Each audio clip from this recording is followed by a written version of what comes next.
Second film, you start to understand more about Anna and Elsa's mother, Iduna, and her past, and you realize she has some secrets of her own, and she has some magic of her own, and her childhood and her upbringing may carry some clues as to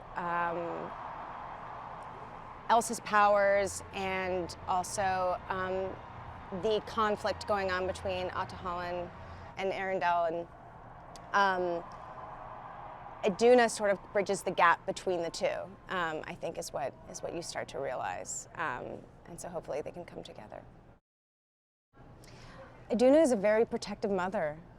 She's very intuitive, very sensitive, and I think you sort of see why Anna and Elsa love to sing so much. I think that's one of the things you'll see in the opening of the film, this beautiful lullaby that sort of sets up the story. And I always loved it because it gave me the impression that, oh, Iduna sang to them and left such an impression on them. And even though she left them too soon, I think she's still very much present in their hearts and in their spirits, and I think she's still there to guide them.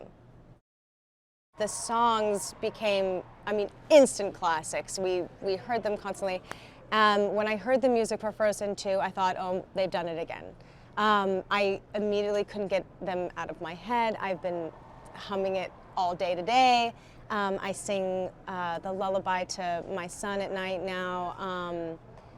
And there's been a few songs that I've heard that have moved me to tears. I think the spirit of the songs is still very much there, that empowering strength.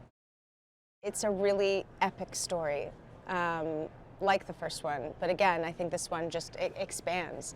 And I think Anna and Elsa are growing with the fans, because if you're a returning fan, you may have watched it when you were young and now you've grown a bit, and I think the characters have sort of grown with you and the story's growing.